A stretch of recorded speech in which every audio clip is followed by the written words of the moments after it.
What's up, cooks? Welcome to the Card Kitchen. I am the Card Chef, and today we are talking about the Stage 2 support cards that we just got revealed in the new set Celestial Guardians. So we got 2 new support cards, and then we also have a bunch of new Stage 2 Pokemon that we know about that are coming into the game, and then we're going to take a look at a bunch of other Stage 2 Pokemon that we already have in the game that this could work really well with in certain situations. So the first card, of course, is Rare Candy. It says choose one of your basic Pokemon and play.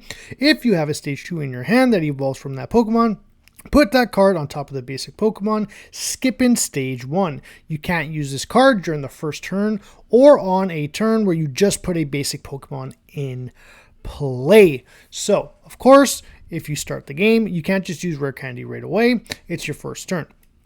And then not only that, if you put a basic Pokemon down, like a Charmander, you can't use it right away either. You still have to wait till the next turn, like it was going to evolve into a Stage 1, except you're going to skip the Stage 1 on the next turn and evolve straight into that Charizard. So I think this probably will change the game. I'm still not 100% sure if it just makes decks that are Stage 2 on par with decks that are just going to fill up with basic EX Pokemon and then the rest all trainer cards. I'm not 100% sure yet because there's a couple of things that this does. One, if you're putting a Rare Candy into a deck, first of all, you're also taking up a deck space, right? So what cards in Stage 2 decks that are able to be taken out right now? Like right now, it's already super hard to find space in a Stage 2 deck for cards that you want to play, but then sometimes can't. So right now, the basic build for most Stage 2 decks is like 2 basic Pokemon that don't evolve, and then 2 Stage 2 lines, right? So something like a Charizard deck, you have 2 Moltres, 2 Charizard lines, and then you play like an Iona or 2, and a Communication or 2, and then your standard Pokeball, Professor's Research, 1 Sabrina, in some other decks, maybe a Sabrina and a Cyrus, but then you start to run out of room. You're like, okay, where do I fit my Giant Capes or my Rocky Helmets?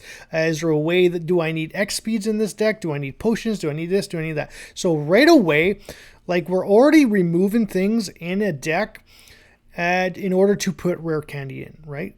Whereas these basic EX decks like Darktini, the Darkrai Giratina decks, we don't have to worry about that deck space because we have the free space to not have to remove anything to put this card in, whereas Stage 2 decks do, right? So what cards do we remove? So the first 2 cards that we think of right away, well, why not just remove the Stage 1s? Okay, that's fine, but it's also not the greatest idea either, because you're still going to want to play at least 1 Stage 1 in your deck that evolves into your Stage 2 because of consistency issue, right? You don't want to add this card to increase consistency, but then also remove too much consistency from the deck as well.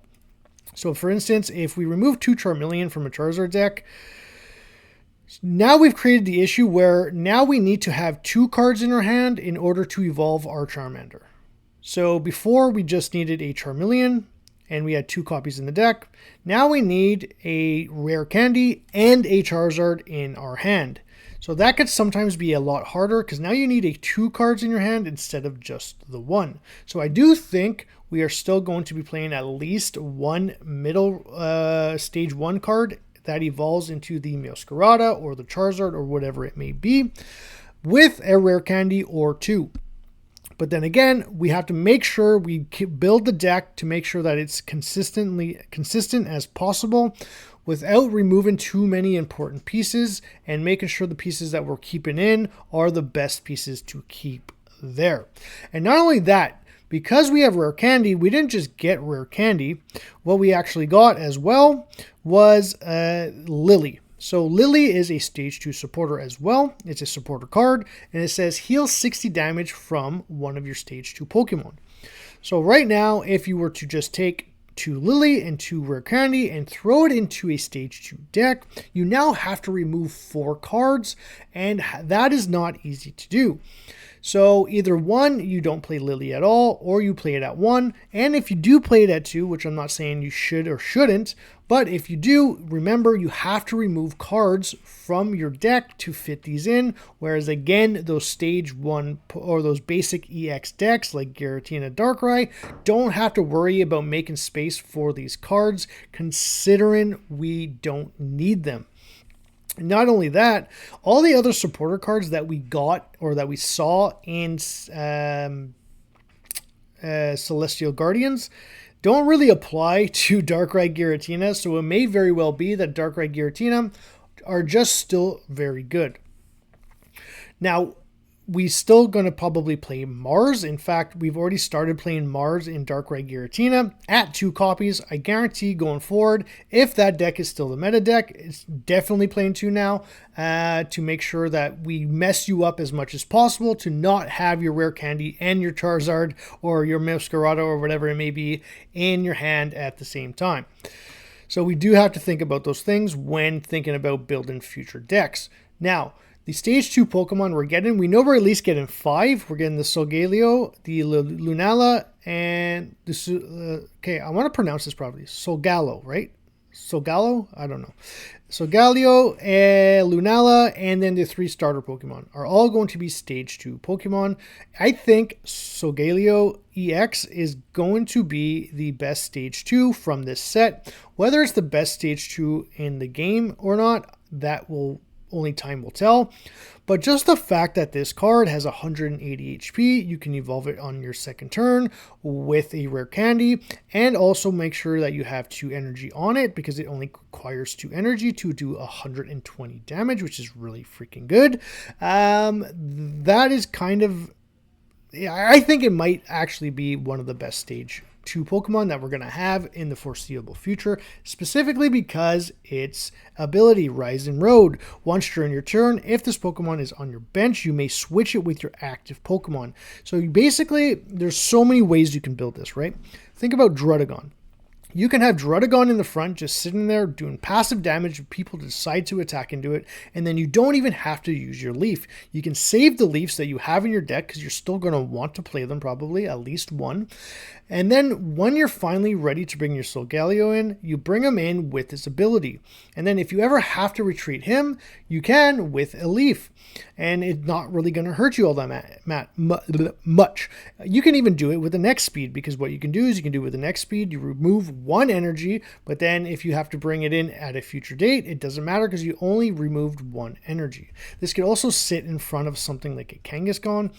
And a Kangaskhan could just do a ton of damage at the beginning of the game. This can sit in front of a Regirock. For those who don't know, the Regirock that takes, I think it's like 20 or 30 less damage from attacks, also has 120 HP, I believe.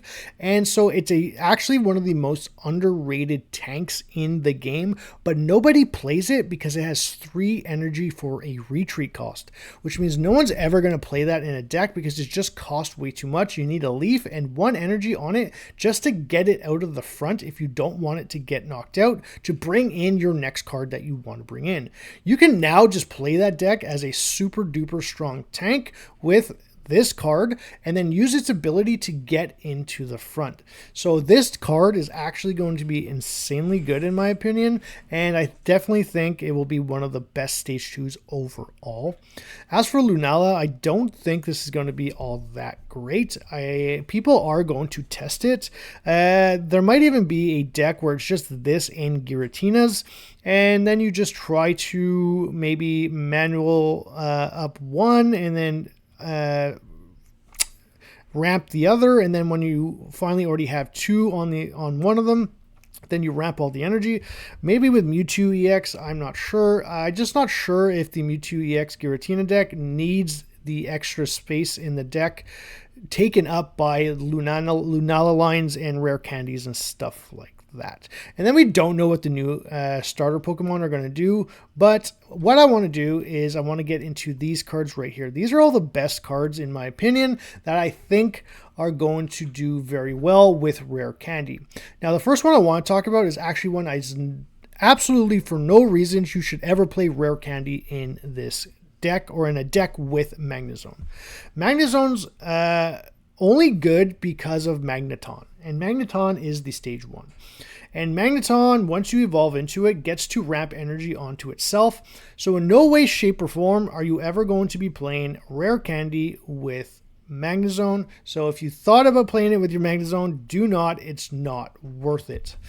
Now, a lot of other decks that are going to be playing that you're going to want to play are cards that have minimal energy requirement. Two of those cards are the two of the newer ones that we have, which are Meowscarada and Beedrill. I want to talk about Meowscarada first because I don't think this card is going anywhere, and I think it just got a whole lot better. Possibly the best partner for Rare Candy is going to be Meowscarada, because Meowscarada is not only good right now because it hits Darkrai for weakness as well, but it hits all EX Pokemon for 130 damage.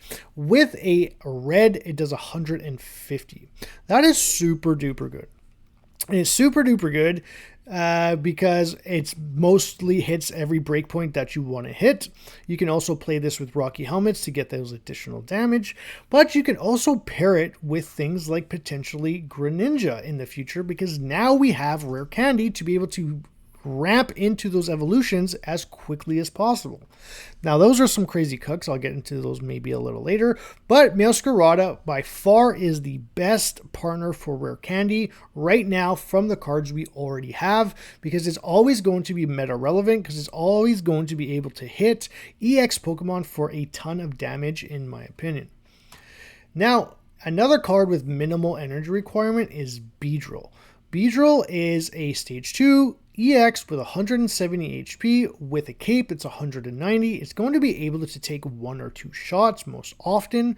And then also, because it only requires 2 energy to start attacking, again, once you're able to get into your Rare Candy and that second energy as soon as possible, you're going to start doing 80 damage. So it's basically a stage 2 or a stage 1 essentially that could do 80 damage, but then also just start discarding your opponent's energy at will without even having to flip a coin. So Beedrill actually might become busted in a sense, because if you can get it on, like the solo Beedrill deck, sometimes when you get the perfect curve, there's like almost no way to stop it. It just stops you dead in your tracks, and there's nothing you can do about it. So now that you can do that even faster potentially, might make this deck very broken.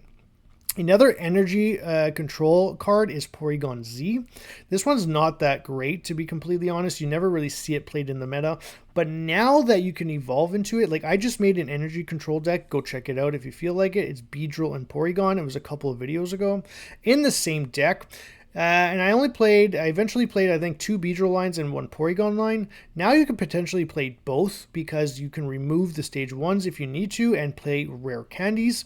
And be able to just control your opponent from ever being able to attack, because you're just denying them energy and taking away the energy they already have.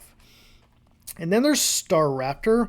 Staraptor with Barry is a 1 energy, 130 attack, just like Rampardos. This also has 150 damage, just like, or HP, just like Rampardos, but it doesn't damage itself as much as Rampardos does. Rampardos damages itself, I believe, for 50 damage. This only damages itself for 20, which is really good. And electric Pokemon aren't super popular in the meta right now, except for Magnezone. So yes, Magnezone would be able to one-shot this.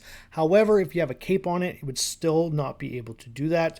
And it's a single price card. And not only that, but you can evolve into this with a Rare Candy and use Barry in the same turn, doing 130 damage for 1 energy almost on your second turn, which is insane.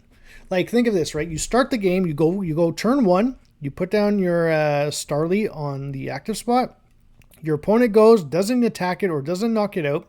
You evolve into Staraptor with a Rare Candy. You play a Berry, your 1 energy for turn, and you do 130 right off the rip.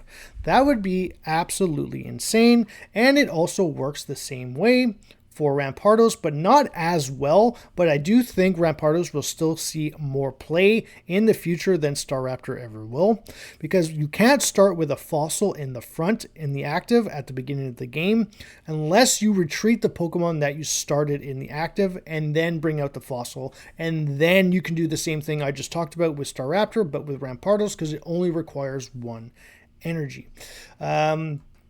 And then you have Pidgeot. This is the old Pidgeot from Genetic Apex. I'm not talking about Pidgeot EX. I'm not sure that will really change Pidgeot EX all that much. Like, it relies way too much on your opponent having cards. And not only that, but because you're going to want to play things like Rare Candy in your deck, you're also not going to be able to fit things like Pokeflute. So I just didn't put that in there.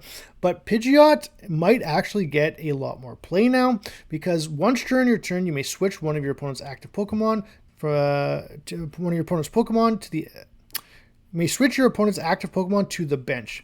Now they get to choose which one they bring out, but it might be able to create some really interesting situations where you can create really good combos and just kind of control the pace of the game at will. And then the next two cards I want to talk about are both Greninja and Crobat, kind of in the same vein, because they both do something very similar. Greninja allows you to do 20 damage to any one of your opponent's Pokemon, and Crobat does 30 damage to your opponent's active Pokemon as long as Arceus is on the field. Honestly, I think Greninja's value just skyrocketed as well. Greninja is one of the cards, very few cards from Genetic Apex, from the original set that was ever released, that still sees play like meta, in the meta, compared to like almost any other card from Genetic Apex. It's probably one of the best cards that we've ever gotten. And now that we can get into it super duper fast and start getting that extra 20 damage, there might be decks that just don't play red at all, because why would we when we can have an every turn red with Greninja by like turn 2, right? So that's going to be very strong, and Crobat as well. In fact, if there's a deck that does Greninja and Crobat at the same time in an Arceus deck, that deck might be very strong as well. There's going to be so many cool cooks that you can make with multiple stage 2s in your deck, and I think that is one of them that I would really like to enjoy trying to make. And then we have Gallade. Gallade is again another stage 2 with minimal energy requirement. Now, I don't know how well or how much better it will get because of that. Because of Rare Candy, that is. Because yes, it has minimal energy requirement and you can get into it super duper fast. But the faster you get into Gallade, the less energy your opponent has applied to their Pokemon. So Gallade might not be able to do the one-shot sweeping thing that it likes to do. Especially since a lot of decks as well going forward will probably be decks that are stage 2, but that have minimal energy requirement, like Rampardos or Meowscarada, and it won't have as much value in those matchups either, so I'm not so sure, but it is going to be a card that people are probably still going to be playing, because again, you can get into it super fast because of Rare Candy, and get into it attacking super fast because it only requires 2 energy. Now, Garchomp is one of those cards where I was on the fence about, but then the more I thought about it, I was like, you know what? This card is actually going to be pretty good because it only requires 1 energy to do 50 damage to any one of your opponent's Pokemon. So now that you can do this on turn 2 and attach the 1 energy required that you need, so again, like the Staraptor I was just talking about, you get to start the game on turn 1. You put down all your Pokemon. You don't get to attach energies because you go first. On your second turn is the first turn you can attach an energy. You evolve into Garchomp, put the 1 energy on it, and now it's attacking for 50 damage to any single Pokemon on the bench or in the active. It doesn't matter, which means if Gyarados is still a very good deck, this card can just completely sweep Gyarados games because it'll just hit Magikarp, then Manaphy, and then the next card that comes out, by the next time a card that comes out, maybe like Origin Form Palkia, it doesn't matter because you already have 100, you can already have 3 energy on this to start doing 100 damage, and if you're playing it with Lucario, it's going to be able to do 120 and knock out the Origin Form Palkia right away. So I do think Garchomp might actually get some meta play going forward. Now we're going to start getting into some cards that haven't really seen all that much play, or have seen play, but only as of recent. Superior. Now that we have Superior, we might actually be able to play this with a bunch of different cards. We might be able to play this with Torterra. We might be able to play this with Venusaur. We might be able to ramp into this and then also play Celebi EX again. Celebi EX is still a little bit iffy because of its 130 HP, but if you can get Superior on your second turn and you already have like or by the, if you could get Superior super duper fast, and you have like 2 energy on Celebi, you're already flipping 4 coins, you might be able to outpace your opponent and just start sweeping games right off the bat. So that's something interesting that people can start to test with, like Superior.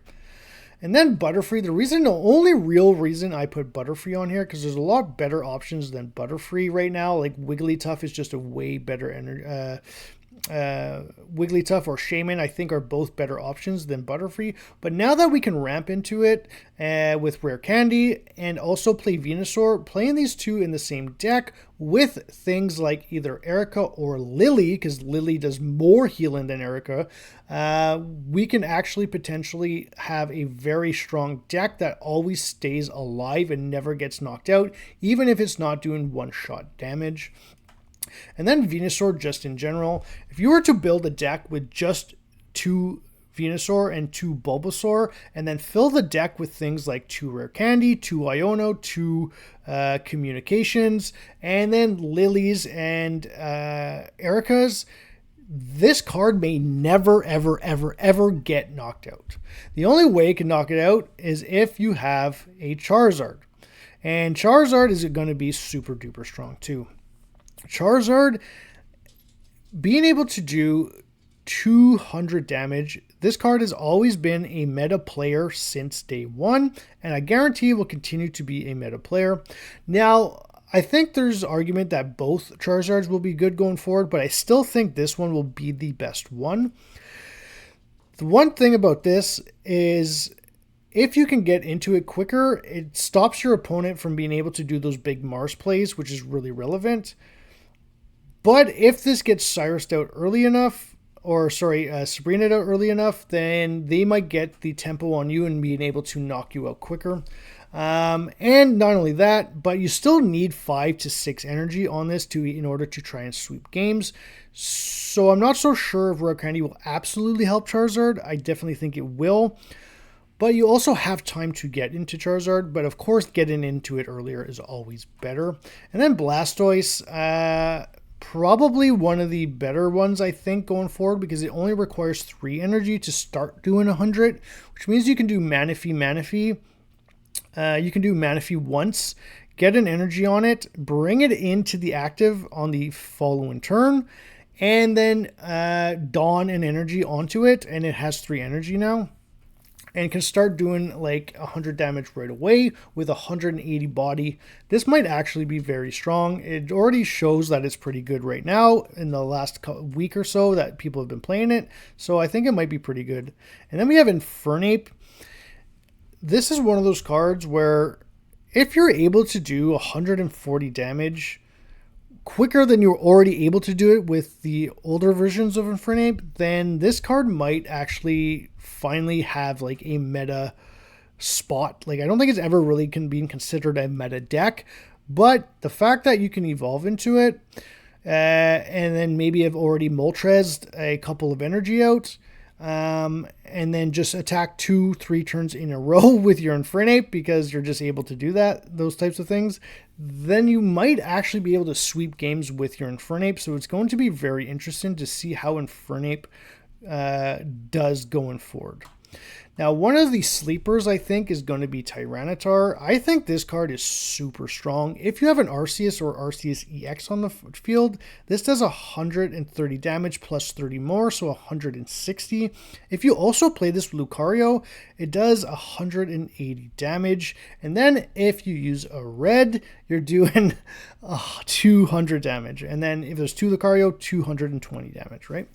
So the faster you can get into this, probably the better. Plus, it also has 160 HP with a cape that's 180. That's EX level like HP.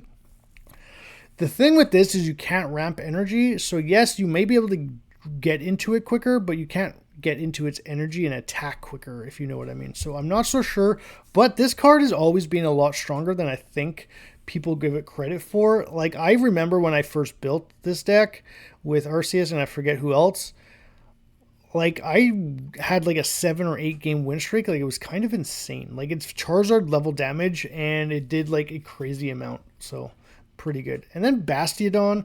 Bastiodon had its time in the sun, and then it kind of disappeared. I think it actually might make a comeback. This used to be played with Skarmory. I think it has the ability to be played with Dialga now, because Dialga can literally ramp onto Bastiodon, and then you can also evolve it quicker. So you might be able to start attacking and get Bastiodon into the active like as quickly as possible, and then start trying to force your opponent to like fight to put damage onto him, right? So I think like Bastiodon, if your opponent flips tails, even with a Charizard, even though its weakness is it's weak to fire is what I'm trying to say. Like, I still think a Charizard doesn't even one-shot it, so it's kind of crazy. So I would like to see how Bastiodon does with a rare candy. And then Gardevoir, I'm not so sure about Gardevoir because, again, what decks do we want to play it in? Obviously, the first thing that comes to mind is a Mewtwo deck. But do we really need Gardevoir for Mewtwo now? We have Lucario, we have Giratina, we have Dawns. We also have the new Lunala coming out, so I don't know how that's going to fit into the meta and the Mewtwo decks. So I'm not so sure, but you never know. This might actually bring the old version of Mewtwo back and maybe make it a little stronger again. I'm not so sure, but we also have mythical slabs in the game still. So decks that want to play a lot of Psychic Pokemon might be able to do so now, because not only do we have mythical slabs, but now we have rare candy to be super duper consistent. We also still have Ionos and communications. So like Psychic decks with a lot of Pokemon, even if we're playing the stage 1s or not, can be super duper consistent. And then Gengar.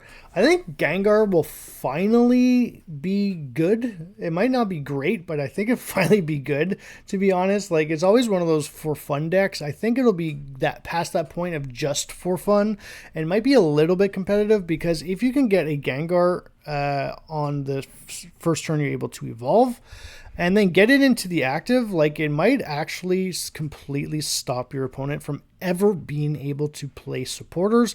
Even if you can attack with them, like, who cares, considering, like, you've already controlled the entire pace of the game.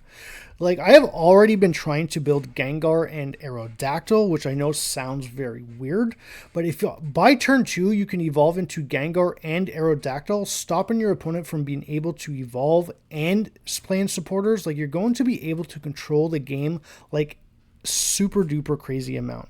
So I'm definitely going to be cooking with Gengar 100% just to see how strong it is by getting Gengar on your second turn. And then I want to talk about Victory Bell before we get into the next two cards, because I'm sure you can see them on the screen. But I think Victory Bell has never been a meta card.